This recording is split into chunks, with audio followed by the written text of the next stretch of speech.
কত মানুষে ডাকে, কিন্তু বাবার মতো যে কণ্ঠে আমাদেরকে মহাব্বত করে ডাকতো এভাবে আর কেউ ডাকে না। কথা কণ্ঠে কিনা? দুঃখিনী মা, যে মা আমাদেরকে এত কষ্ট করে এত কষ্ট করে 10 মাস 10 দিন যে মা আপনি আমাকে পেটের মধ্যে বহন করেছে, কথা বলেন ঠিক কিনা বলেন? 10 মাস 10 দিন এই পেটের মধ্যে বোঝা বহন করেছে, যে মায়ের কথা আমরা বলতে পারি না। মা দুঃখিনী পেটের ক্ষুধা, খাবার নিয়ে সামনে প্লেটের মধ্যে খাবার নিয়ে বসছে, তিনি খাবার খাবেন। আমরা একটা লোকমা যখন মা খাইলো, আর একটা লোকমা যখন মা খাইয়া যখন মুখের মধ্যে দিতে চায়, বন্ধুরে দেওয়ার সঙ্গে সঙ্গে মা আরেকটা লোকমা ভিতরে মুখের ভিতরে দিতে পারে নাই। কিন্তু ওই দুঃখিনী মার কলেজার মধ্যে আমরা পেটের মধ্যে লাত্তি ঘুষি মেরেছি। কথা ঘন্টে কিনা? ওই দুঃখিনী মার পেটের মধ্যে আমরা লাত্তি মেরেছি। মা খাবারের প্লেটটা সামনে থেকে সরাইয়া বিছানার মধ্যে পড়ে গেল, আর প্রতিবেশীকে ডাক দে বলে, তোমরা কারা রে? আমার মাথায় পানি দাও, আমার মাথায় পানি দাও। বন্ধুরি, আমরা ওই মারে আজকে কবরের মধ্যে নিজের হাতে আমরা রাইখা আইছি। কথা কোন ঠিক না? অনেকের এইখানে আমরা দুঃখিনী বাবা হারা মা হারা সন্তান। কথা কোন ঠিক না? অনেকের আব্বা মা হারায় আমি দেখেছি। অনেক পাগল আছে মা বাবার পাগল। কথা কোন ঠিক না? অনেক সন্তান দেখেছি বাপ মার মহাব্বতে আজকের এই মাহফিলের মধ্যে জুড়ে চোখের পানি যদি তুমি ছেড়ে দিতে পারো বন্ধু, ও যুবক, বাপ মার মহাব্বতে যদি এক ফোঁটা পানি তোমার চোখ দিয়ে বাইর হয়ে যায়, আমি কসম করে বললাম, আল্লাহর কসম করে বলেছি, আমার আল্লাহ আজকের এই মাহফিলের উসিলায় আব্বা আম্মার কবরে আযাব মাফ করে দিব। আল্লাহু আকবার বলেন। বন্ধু, যে আপনি আমার আব্বা আম্মা দেখবেন, যদি দূরে কোথাও সন্তান চলে যায়, সন্তানের কোনো কিছু হইলে পশু পাখি জানার আগে আগে জানে মা। কথা কোনটি কিনা? বন্ধুরি, দেখবেন ওই মা সন্তানের কথা বারবার মনে পড়ে। সন্তান যখন প্রবাসের জমিনে থাকে, যখন বছর ঘুরে ঈদ আসে, দেখবেন ঈদের দিন মার অন্য ছেলে মেয়েদেরকে খাবার দিয়েছে কিন্তু নিজে খায় না। কারণ আমার একটা সন্তান বিদেশের জমিনের মধ্যে আজকে ঈদের দিন জানি আমার সন্তানটা কেমন করছে। কথা কোনটি কিনা? ঈদের দিনে সন্তান চোখের পানি ছেড়ে কাঁদছে মার জন্য। তার মনের মধ্যে আক্ষেপ জাগে, আরে ঈদের দিন আমি তোমার সঙ্গে যাই ঈদ করতে পারতাম। ওই একটা পাগল ছেলে মার পাগল। এই বছর মায় কাঁদতে কাঁদতে সন্তানের জন্য গোসলটা পর্যন্ত করে নাই। অন্য বাচ্চারা এসে বলে, মা তুমি এখনো গোসল করো না? কো বাবা আমি পরে গোসল করব। মা নিজের হাতে পিঠে বানায় অন্যরা খাওয়াইছে, কিন্তু মা একবার দুঃখিনী ঘর থেকে বাইর হইয়া দেউরির সামনে যায়, আবার ঘরের মধ্যে হয়, আরে আমার সন্তান না জানি কি করে আজকে ঈদের দিন। আল্লাহু আকবার। বন্ধুরে, ওই সন্তান জানি আমার ঈদের দিন কার মুখের দিকে জানি তাকায় রয়েছে। আমরা তো পিঠা খাইলাম, সেমাই খাইলাম, এই চিন্তা কিন্তু আর কেউ করবে না, একমাত্র আপনি আমার গর্ভধারণী মা ছাড়া। কথা কোন ঠিক না? বন্ধুরে, আমরা আজকে যাদের মাধ্যমে এই দুনিয়ার মধ্যে আসলাম, যাদের মাধ্যমে পিতা মাতার মাধ্যমেই তো আমরা এই দুনিয়াতে আসছি। কথা কোন ঠিক না? পিতা মাতার মাধ্যম হয়ে কিন্তু আমরা দুনিয়াতে আসছি। আর এই আজকে এই সমাজের মধ্যে একদল একদল মুসলমান মসজিদে যায় নামাজ পড়ে, হজ করেছে, যাকাত দেয়, সব কিছুই ঠিক আছে, কিন্তু বাপ মাকে বাদ দেয় না, এরকম সন্তান আছে না নাই? কম না বেশি? বর্তমান সমাজের মধ্যে আপনি খোঁজ নিয়ে দেখবেন, এলাকার মধ্যে 100%-এর মধ্যে 95% ছেলে বাপ মাকে বাদ দেয় না, এরকম আছে না নাই?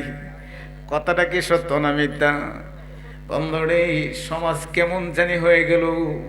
কিন্তু একটা জিনিস চিন্তা করা, মেমোরির মধ্যে ঢুকাইতে হবে, বাপ মাকে মনে কষ্ট দিয়ে আপনি যদি মক্কা শরীফের ইমাম সাহেব হন, কোনো লাভ হবে না। এক লোক 39 বার হজ করছে। কয়বার? 39 বার হজ করেছে। ওই লোকটা কেমন ব্যক্তি হইতে পারে?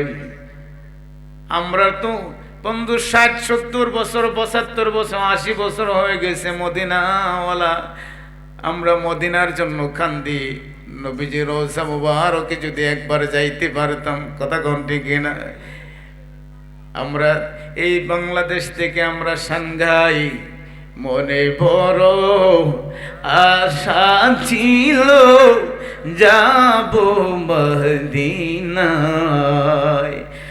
সালাম আমি করব গিয়ে, সালাম আমি করব গিয়ে নবীর রওজায়,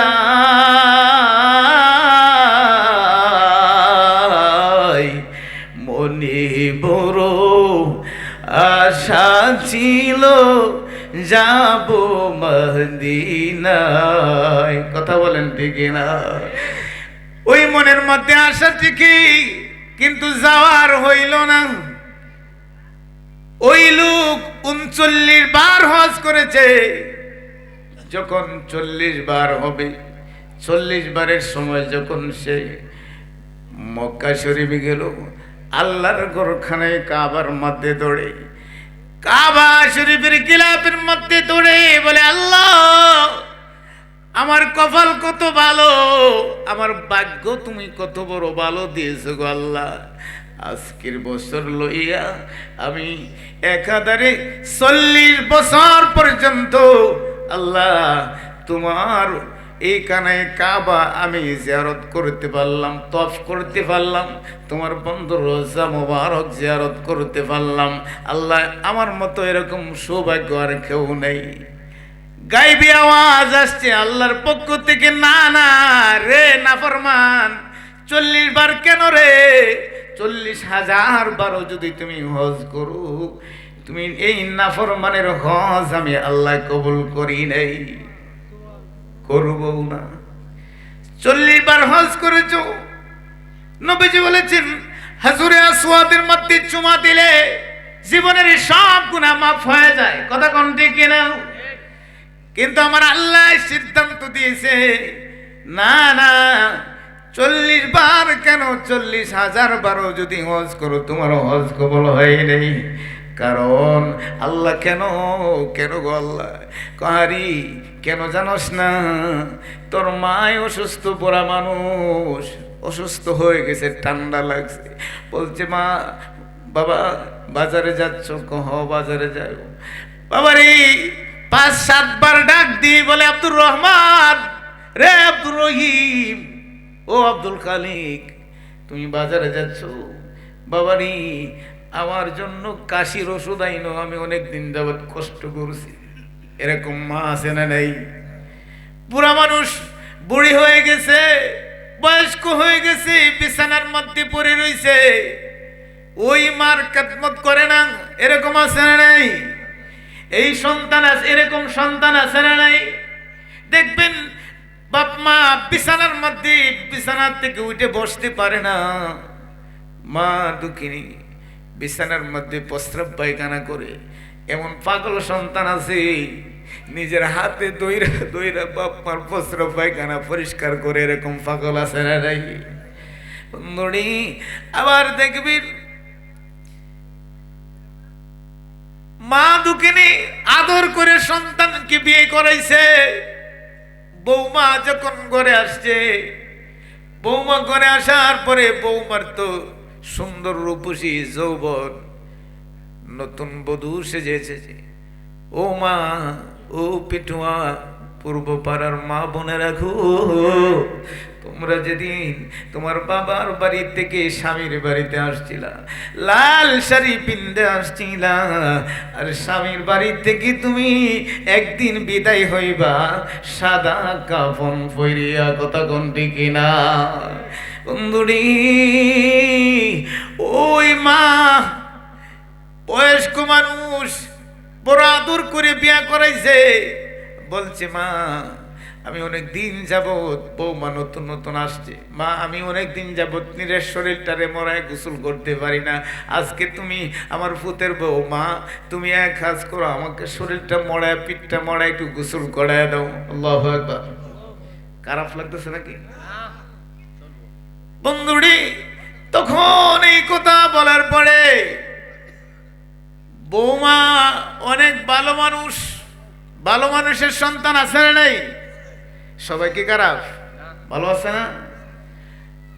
ভালো মানুষের সন্তান গোসল করানোর জন্য গোসলখানার মধ্যে নিয়ে গেল। বৌমা গোসল করাইতে চায়, শরীরটা পিঠটাকে সুন্দর করে মালিশ করতে চায় সাবান দিয়ে, কিন্তু হাত দিয়ে মালিশ করতে, হাতটা যখন পিঠের মধ্যে লাগায় তখন হাত তো পিঠের মধ্যে যায় না, পা চলে যায়। হাত যায় না, পাও যায়। কারণ কি? অনেক চেষ্টা করছি, বলতেছে মা তুমি এখনো কেন দেরি করছো, তাড়াতাড়ি করো। বলতেছে মা আমি তো চেষ্টা করছি আপনাকে আমার হাত দিয়ে পিঠটাকে মালিশ করার জন্য, কিন্তু আমি তো করতে পারছি না। কারণ কারণ কি? কারণ হইল আমি হাত দিয়ে আপনার পিঠ মালিশ করতে চাই, পিঠটা একটু মরায় দিতে চাই, কিন্তু আমার পাও কেন জানি আপনার পিঠের মধ্যে যা লাগে। তখন বলে মা ঠিকই বলছো, আমি যখন এই বাড়িতে নতুন বধূ সেজে এসেছিলাম, এদিন আমার সুন্দর চমৎকার সুন্দর রূপসী চেহারা ছিল, লাল চামড়া ছিল, তখন আমার শাশুড়ি ছিল খালো। আমার শাশুড়ি আমাকে বলছিল মা আমার শরীরটাকে একটু মরায় গোসল করায় দাও।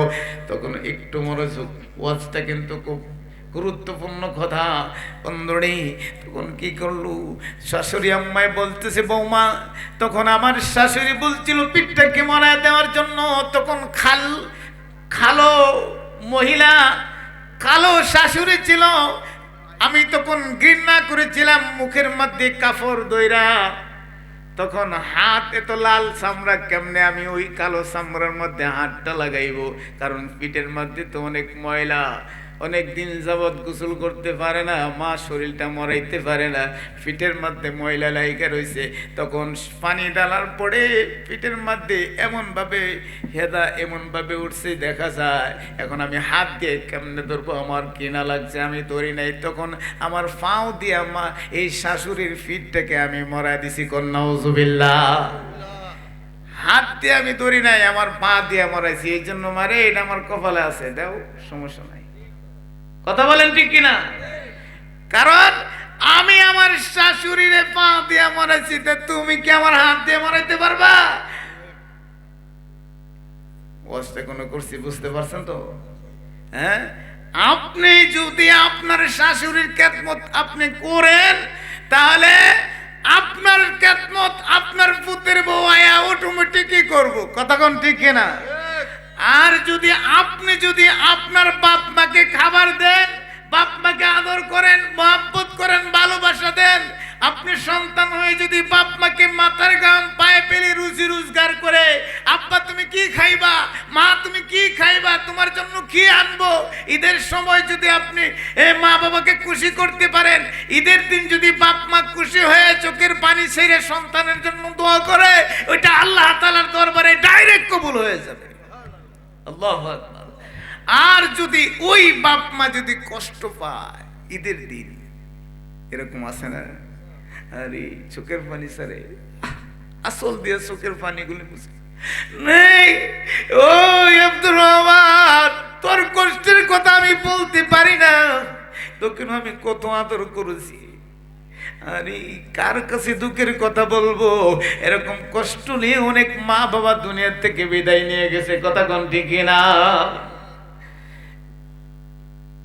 ওয়াজটা কিন্তু একটু কড়া করে দিতেছে, কারো কাছে মধুর মতো লাগতেছে, কারো কাছে একটু বিশ্বের মতো লাগতেছে, কথা কোন ঠিক না? অনেকের কাছে কিন্তু ভালো লাগতেছে, যারা বাপ মার পক্ষে এই সন্তানের কাছে মধুর মতো লাগছে, আর যারা একটু আড়া আছে, একবার একটু ভেবে চিন্তা করি, বাপ মা ছাড়া তো আমরা দুনিয়াতে আসতে পারতাম না, কথা কোন ঠিক কিনা? আমার আল্লাহ বলেন, আমার খাওয়া নাই, আমার ঘুম নাই, আমার নিদ্রা নাই, আমার আহার নাই, আমার কোনো আবাদত নাই, আমার কোনো কিছুই করি না, আমার কোনো কিছুই করতে হয় না, আমি খাই না। তবু যদি বৃদ্ধ মা বাপকে কোনো সন্তান, যদি তুমি ছোট্টবেলায় একবার একটু চিন্তা করে দেখেন, আমরা যখন দুনিয়াতে আসছিলাম, আসার পরে আমরা কিন্তু দৌড়তে পারি নাই, বসতে পারি নাই, হাত পাও নিয়ে সুন্দরভাবে আমরা কিন্তু বসতে পারছি, আস্তে আস্তে হাত পাও নাড়াচাড়া করছি, মায়ের বুকের দুধ খায়া, কথা কোন ঠিক না? শক্তি বানাইলা।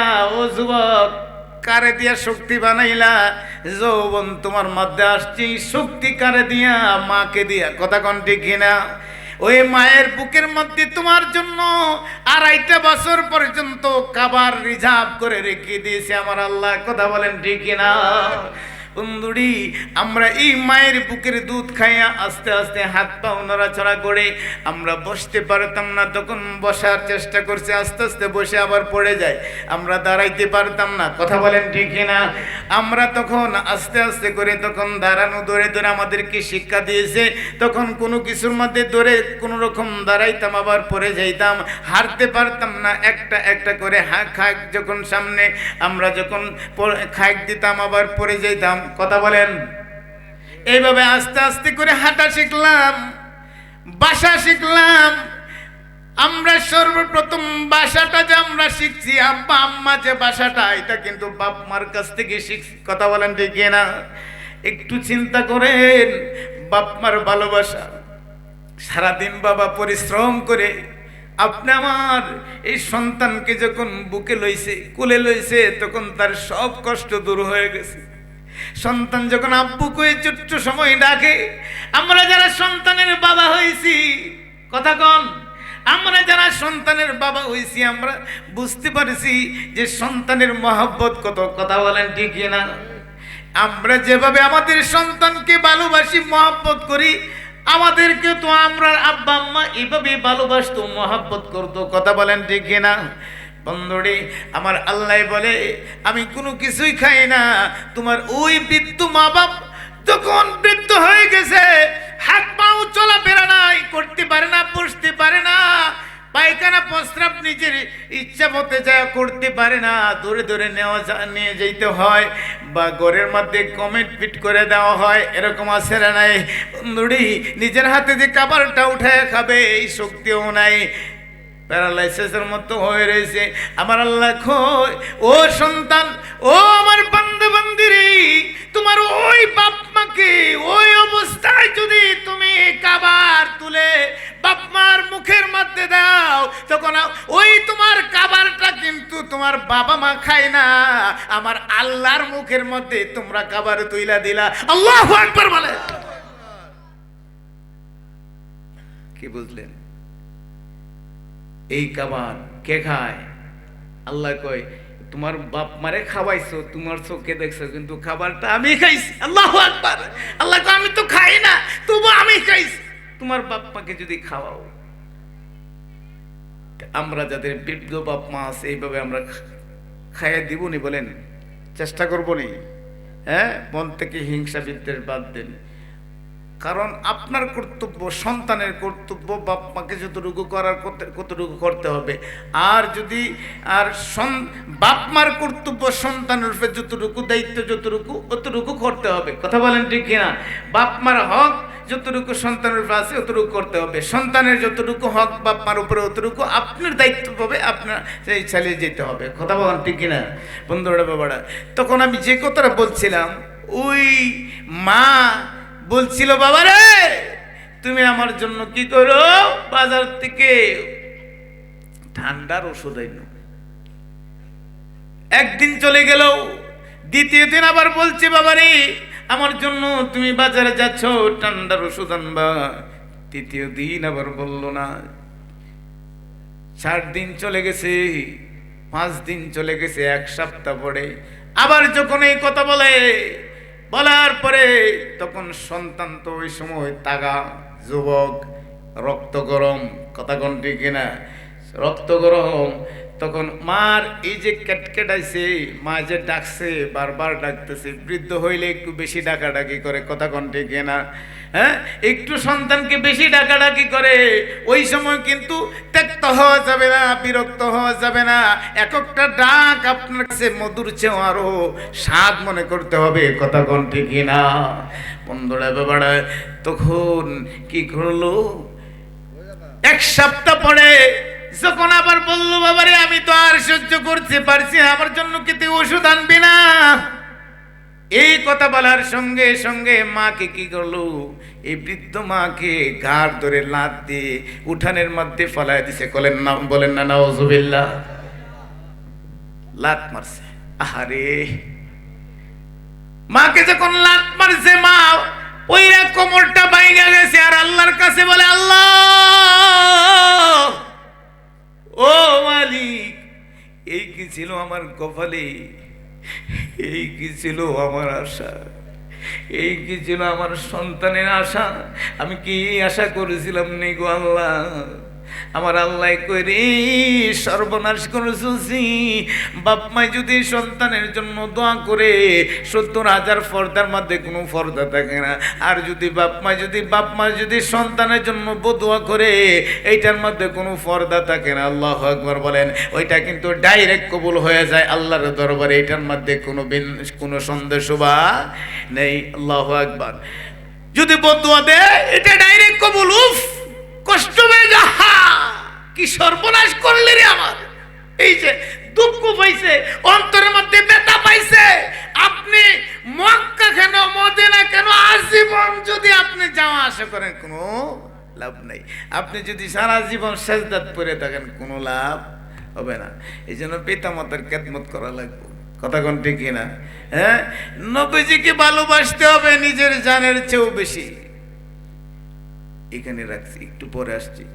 ওই ঘটনাটা বলছিলাম, 40 বার যে হজ করলো, হ্যাঁ, তখন ওই 40 আমার আল্লাহ কয়, তোর মায় তোর জন্য বলছিল ওষুধ আনার জন্য, তুই এই ওষুধের বিনিময়ে মার লাত্তিতে করতে ফেলাই দিছিলি না, কোমর ভাঙ্গে রয়েছে, এই মায় তো আমার কাছে নালিশ দিছে, এটা তো তোর দরবার করবে। তুই এই 40 বার কেন, 40,000 বারও যদি হজ করিস কোনো লাভ হবে না।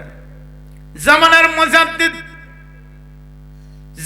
মুজাদ্দিদ ওই বছর হজ করতে গেলেন। এই মুজাদ্দিদ আল ফিসানি রাহমাতুল্লাহি আলাইহি স্বপ্নে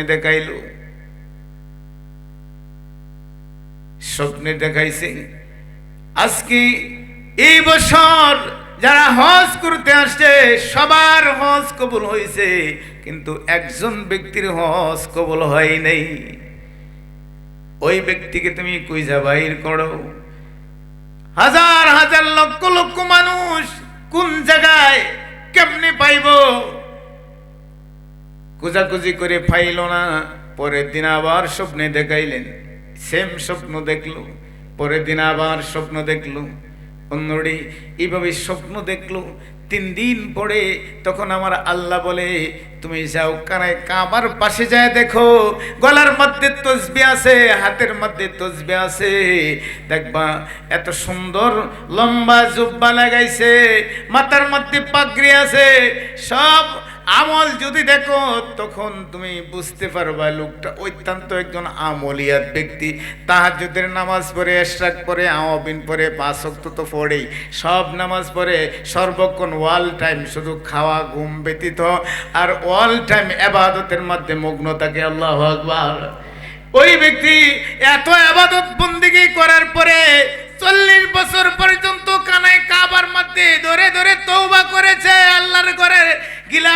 মধ্যে ধরে 40 বছর পর্যন্ত এখানে পড়ে রয়েছে, কিন্তু 40 বছর কেন, আজীবন যদি 40,000 বছরও যদি 40 লক্ষ বছরও যদি ওই কানাই কাবার মধ্যে ধরে আল্লাহর কাছে কান্দে, আমার আল্লাহ কই এই গুনাহ কিন্তু তোমার মাফ হবে না, তোমার সব বন্ধ, তোমার আমলের দরজা আমি আল্লাহ বন্ধ করে দিয়েছি।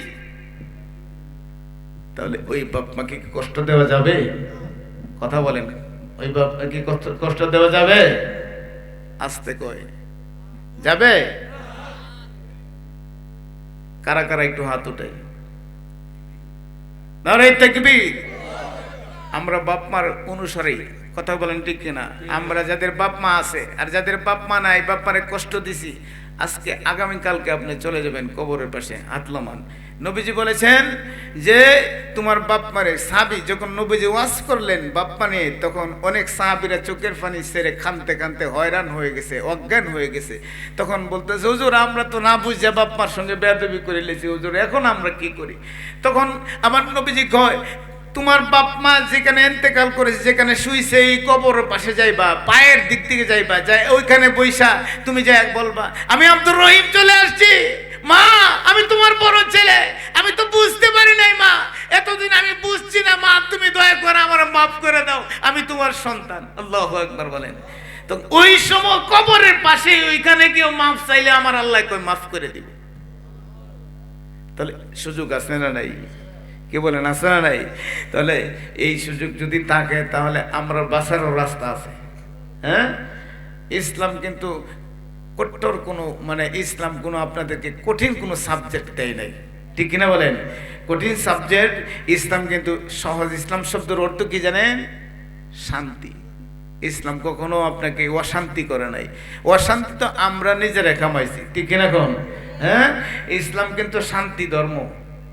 ইসলাম ধর্ম রইল পরিপূর্ণ ধর্ম, একমাত্র আল্লাহর মনোনীত ধর্ম, ঠিক কিনা বলেন? হ্যাঁ, ইন্না দীনা ইনদাল্লাহিল ইসলাম। হ্যাঁ, আল্লাহ রাব্বুল আলামিন বলেন একমাত্র আমার ধর্ম হইল মনোনীত, আমি আল্লাহর একমাত্র মনোনীত ধর্ম হইল ইসলাম। কথাক্ষণ ঠিক কিনা? তা আমরা এই ইসলাম ধর্মের ভিতরে আমরা প্রবেশ করেছি, আমরা মুসলমান হইতে পেরেছি, সেই জন্য আবার শুকরিয়া আদায় করি, বলি আলহামদুলিল্লাহ। আমরা এমন একজন নবীজির উম্মত হইতে পেরেছি। আল্লাহু আকবার বলেন। বনি ইসরাইলের যুগের নবী রাসূলগণ বলতো, আল্লাহ তুমি নবী না বানায় যদি উম্মত বানাইতা, আখির নবীর উম্মত, তাহলে আমি যে নবী হইছি তার চেয়ে আমার দাম অনেক বেশি থাকতো। আল্লাহু আকবার। তারা কত বড় আপত্তি ছিল, এক নবীর তো আল্লাহ কবুল করছে, ইনি হলো হযরতে ঈসা রুহুল্লাহ আলাইহিস সালাম। আল্লাহু আকবার। তো ঈসা রুহুল্লাহর দোয়া আল্লাহ কি করছেন? কবুল করছেন। তিনি আবার উম্মত হইয়া দুনিয়াতে আসবেন। আল্লাহু আকবার বলেন। হ্যাঁ, তিনি আবার উম্মত হইয়া দুনিয়াতে আসবেন। তাহলে এই নবীজির দোয়া, এক নবীর দোয়া আল্লাহ কবুল করছে, আমরা হইলাম ওই নবীর উম্মত। আল্লাহু আকবার বলেন। তাহলে নবীজির মহব্বত থাকার দরকার আছে না নাই? নবীজির মহব্বত থাকতে হবে। নবীজির মহব্বত ছাড়া ইবাদত কবুল হবে? নবীজির প্রেম ছাড়া ইবাদত কবুল হবে না।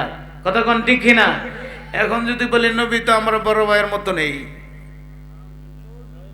এরকম যদি নবী তো হাসরের ময়দান নিজে চিন্তায় ব্যস্ত থাকবো, নিজে কেমনে জান্নাতে যাইব, নাউজুবিল্লাহ কইতেন না?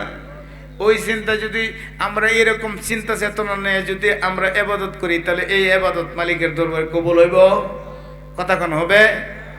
কানাই কাবা, কাবাকে প্রশ্ন করি, কাবারে ওই কাবা তোকে কেন বানাইলো? আরশ আজিমকে প্রশ্ন করে, আরশ আজিম তোমাকে কি দিয়ে সৃষ্টি করলো? আরশ আজিম ডাক দিয়ে বলে, আমার নবীজির ফসিনা মুবারক থেকে আমাকে সৃষ্টি করেছে। জোরে বলেন না সুবহানাল্লাহ। আল্লাহু আকবার বলেন। নবী সৃষ্টি আল্লাহর নূরে, আমরা সৃষ্টি নবীর নূরে। নবী সৃষ্টি আল্লাহর নূরে, নবী সৃষ্টি আল্লাহর নূরে, আমরা সৃষ্টি নবীর নূরে। ওই নূরেতে রওশন হবে কে? ও আশিকেরা নবীজির রওজাতে যাবে কে? আল্লাহু আকবার। বলিয়াছেন পাকরা বানা, বলিয়াছেন পাকরা বানা, বলিয়াছেন পাকরা বানা, কোনো কিছুই বানাইতাম না, সব কিছুই হাবিবের কারণে। এও আশিকেরা নবীজির রোজাতে যাবে কে? আল্লাহু আকবার। বন্ধুরা বাবারা, আমার আল্লাহ বলেন কোনো কিছুই বানাইতাম না, একমাত্র আমার হাবিবের কারণে সব কিছু আমি আল্লাহ তৈরি করেছি, আমি আল্লাহ বানাইছি। কথা কোন ঠিক কিনা বন্ধুরা বাবারা? তাহলে আমার নবীজি কয় বাপ মারে কষ্ট দিও না, বাপ মারে যদি কষ্ট দেও আমি নবীজির দিদার পাইবা না। হাসরের ময়দানে একমাত্র আপনি আমার নবী ছাড়া আর কেউ বান্ধব পাইবা না। কথা কোন ঠিক কিনা? হাসরের ময়দানে বান্ধব হইলে একমাত্র আপনি আমার দয়াল নবীজি। কারণ আমার আল্লাহ কই হাসরের মাঠের মধ্যে আমি আল্লাহ সেদিন কাহার হয়ে থাকবো, আমার কোনো দয়া থাকবে না, আমার কোনো মায়া থাকবে না। সেদিন আমি সঠিক বিচারের প্রতিত্ব করব, আমি মিজানের পাল্লা টাঙ্গাইব, ওই মিজানের পাল্লার মধ্যে নেকি বুদ্ধি ওজন দেওয়া হবে। ফামাইয়া আমাল মিসকালা যাররাতিন খাইরান ইয়ারা ওয়া মাইয়া আমাল মিসকালা যাররাতিন শাররান ইয়ারা। আমার আল্লাহ কই জাররা পরিমাণ যদি তুমি কোনো গুনাহ করে থাকো, ওইটার তোমার জাররা জাররা হিসাব আমি তোমার কাছ থেকে নেব। আর জাররা জাররা পরিমাণ তুমি যদি জাররা পরিমাণ কোনো নেকি করে থাকো, ওইটাও কিন্তু তোমার আমি আমলনামার মধ্যে মিজানের পাল্লার মধ্যে উঠাইব। আল্লাহু আকবার বলেন। বন্ধুরা বাবারা, ওই হাসরের ময়দানে আমার নবীজি দেখেন দুনিয়াতে যখন আগমন করেছেন, নবীজি আমাদের সাধারণ মানুষের বাসা ছিল কান্না। কথা কোন ঠিক কিনা? আমরা যে হুয়া হুয়া করে খাচ্ছি, কিন্তু নবীজি এই দুনিয়াতে যখন আগমন করেছেন তার শিব এনেছেন, নবীজি সিজদারত অবস্থায় আগমন করেছেন। সুবহানাল্লাহ কোন? নবীজি পোশাক পরিধান অবস্থায় আগমন করেছেন। আল্লাহু আকবার। নবীজি সিজদারত অবস্থায় তখন কানে যখন কান লাগায় তখন শোনা যায় বলতেছে ইয়া হাবলি উম্মতি। আল্লাহু আকবার। ইয়া হাবলি উম্মতি বলে কাঁদলেন। বন্ধুরে 63 বছর পর্যন্ত উম্মতের জন্য কত না কষ্ট করেছে। কথা কোন ঠিক কিনা? এই উম্মতের মায়ায় নবীজির দান মুবারক শহীদ করেছেন, শরীরের রক্ত মুবারক ঝরাইছেন। কথা বলেন ঠিক কিনা? ওই নবীজি উম্মতের মায়ায় ওই 63 বছরের জীবনের ভিতরে আবার 27 বছরের জন্য আমার আল্লাহর বাড়িতে নিয়ে গেছে আল্লাহর হাবিবকে। কথা বলেন ঠিক কিনা? আল্লাহর হাবিবকে আল্লাহর বাড়িতে সান্ত্বনা দেওয়ার জন্য নিয়ে বলে বন্ধু আমি কোন নবী রাসূলকে আমি আমার বাড়িতে আনি নাই, একমাত্র আপনাকে আমি এনেছি। আপনাকে কিসের জন্য এনেছি? আজকে এনেছি আপনি আমার কাছে চাইবেন আর আমি আল্লাহ দিতে থাকবো, আপনি চাইতে থাকবেন আর আমি আল্লাহ দিতে থাকবো। সুবহানাল্লাহ বলেন। নবী আল্লাহর দিদার দেখিয়া নয়ন জলে বুক ভাসায়া, নবী আল্লাহর দিদার দেখিয়া, নবী আল্লাহর দিদার দেখিয়া নয়ন জলে বুক ভাসায়া, সকল উম্মত মাফ করে দাও দয়াল নবীর উসিলায়, সকল উম্মত দাও গো ক্ষমা হাবিবুল্লাহর উসিলায়। ওই নবীজির মহব্বতে, ওই নবীজির মহব্বত থেকে অন্তরের মধ্যে তাকার দরকার আছে না নাই? সকল উম্মত ক্ষমা করে দিত কার উসিলায়? নবীজির উসিলায়।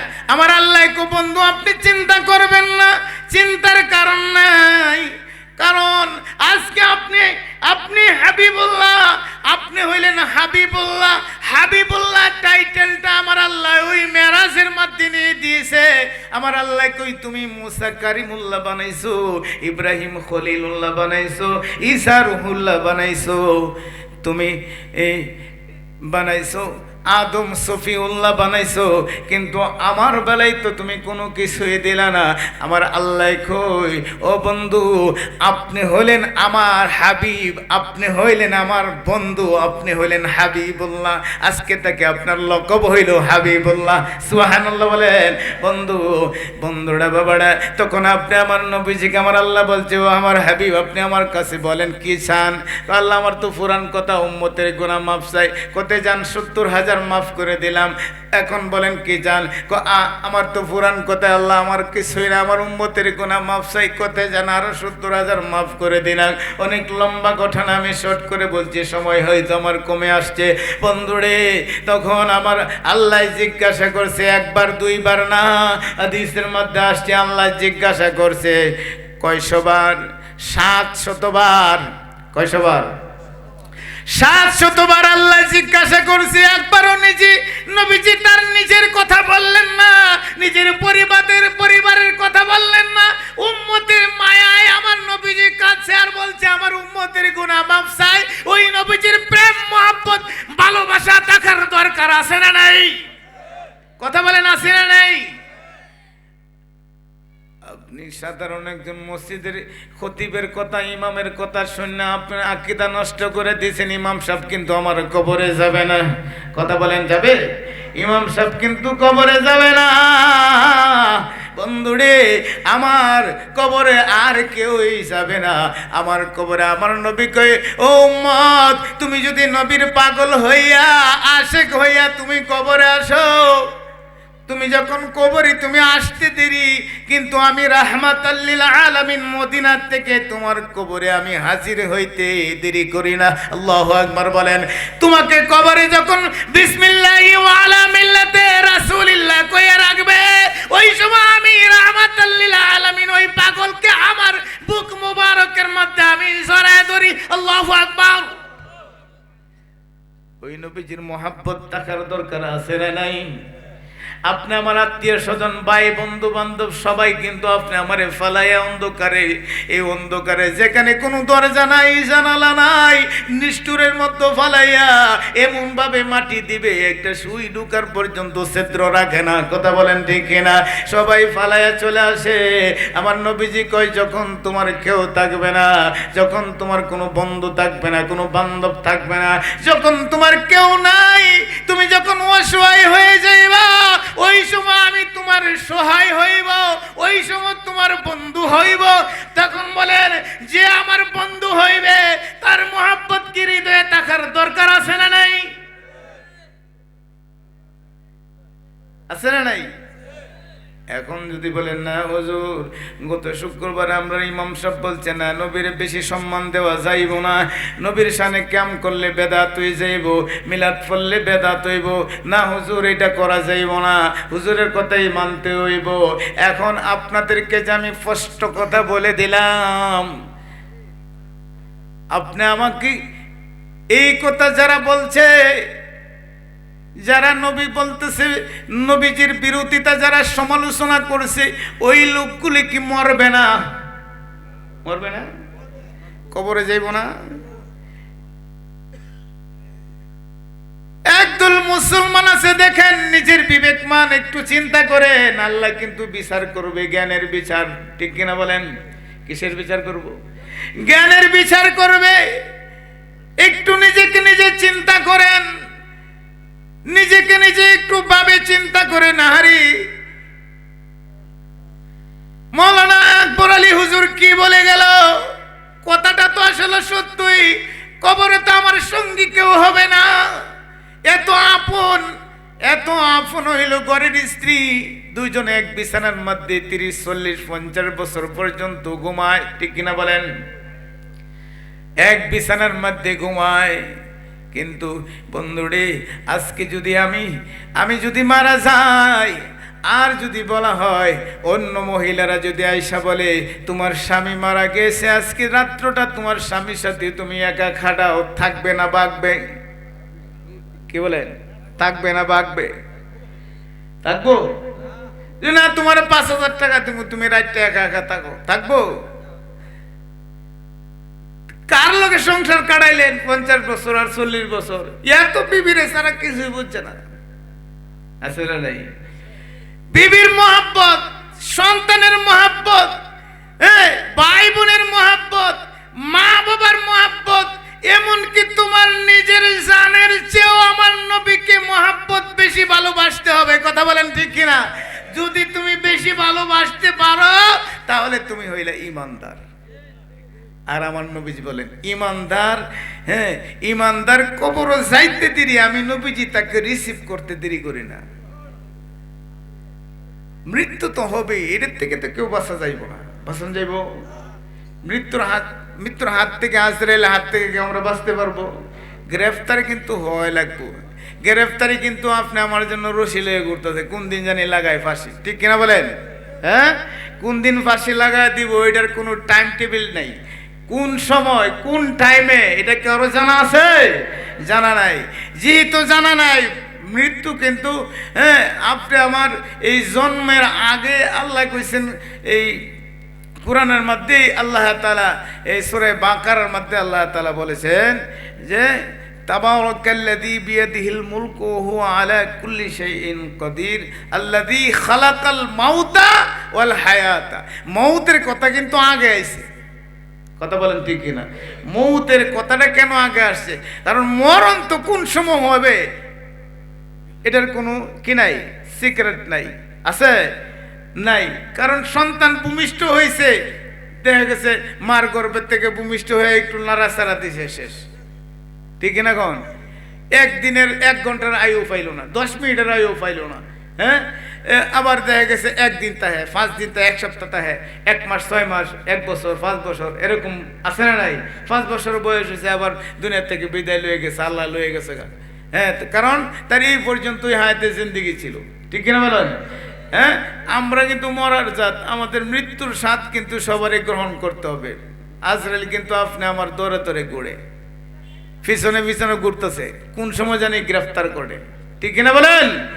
যেহেতু আমাদের কোনো দুনিয়ার কোনো নিশ্চয়তা নাই, দুনিয়া যেহেতু থাকার জায়গা না, পুরো বাড়ি দিতে হবে। মানুষ মৃত্যুর পরে সর্বপ্রথম ঘাট হইল কবর, কথা বলেন ঠিক কিনা? মৃত্যুর পরে সর্বপ্রথম ঘাট হবে কবর। আপনি কবরে যাইলে আপনাকে জিজ্ঞাসা করবে না তুমি 5 ওয়াক্ত নামাজ পড়ছিলা কিনা, জিজ্ঞাসা করবো। আগে কিন্তু এই প্রশ্ন করবে না, নামাজের হিসাব হবে হাসরের ময়দানে, ঠিক কিনা বলেন? আগে আপনাকে যে প্রশ্ন করবে মার রব্বুকা, তোমার রবকে। ওই সময় বন্ধুরি যারা রবের পাগল, রবকে যারা ভালোবাসছে, আল্লাহরে যারা ভালোবাসছে, তারা বলবে রব্বি আল্লাহ। তখন বলবে প্রশ্ন সঠিক হয়ে গেছে, যেমন উত্তর দিয়েছে, প্রশ্ন করার সঙ্গে সঙ্গে উত্তর সঠিক হয়ে গেছে।